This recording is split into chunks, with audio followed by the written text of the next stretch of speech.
puntahan natin itong binanggit recently ni Senator Bato de la Rosa na meron daw ICC investigators. I think minention niya na isang hotel dyan sa Pasay at pinepuwersa raw itong retired generals to execute affidavits against him and former President Rodrigo Duterte.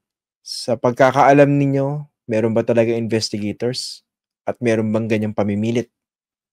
Unang-una, maliwanag naman yung statement ng Marcos administration na the ICC as individuals are not barred from entering the country.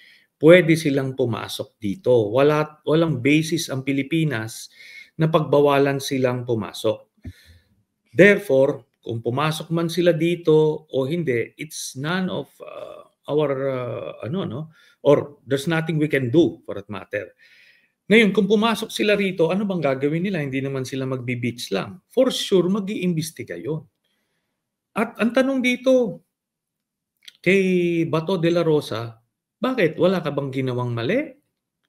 Nung PNP chief ka, wala bang namatay sa EJ case under your watch? Di ba nga iniinganyo nyo nga yun na pagpapatayin ng PNP? So, yung mga tanong niya is based on the premise na inosenteng tao siya. Hindi siya inosente. Maraming saksing buhay dito sa ating bayan nung mga pinaggagawa niya when he was the chief PNP.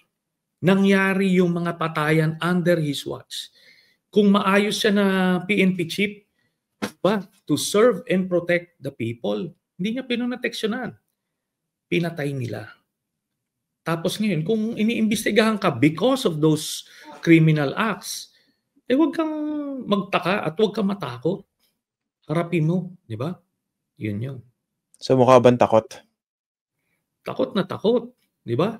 Kaya ngayon, gagamitin niya yung poder na ibinigay sa kanya bilang senador, gagamitin niya para sa personal niyang interest, para harangin itong mga pag-iimbestiga sa mga krimen na ginawa niya. Yun ang nangyayari dito.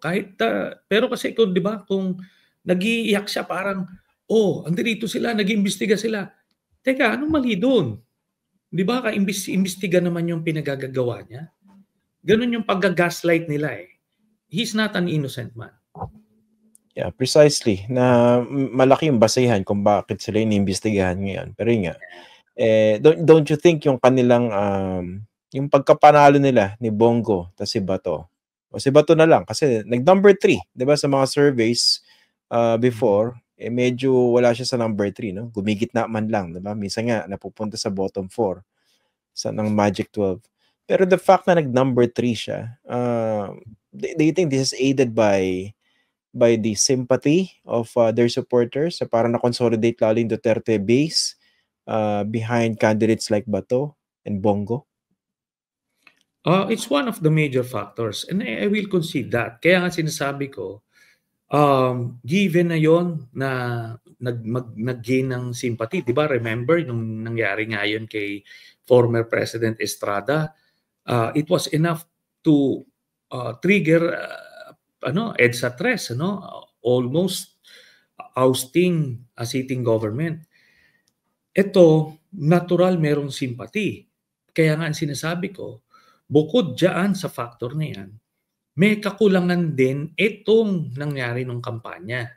Kasi they could have negated the impact of that kung naipaliwanag nila ng gusto na tama yung nangyari. Dapat ni-review nila, nilabas nila yung mga kaliwat kanan ng papatayan, pinagpapatay ng mga Pilipino noon. Nilabas nila dapat yung mga kaanak ng mga biktima, di ba? Sabi nga natin, hindi natin sinasabing santo lahat yung mga namatay na yon.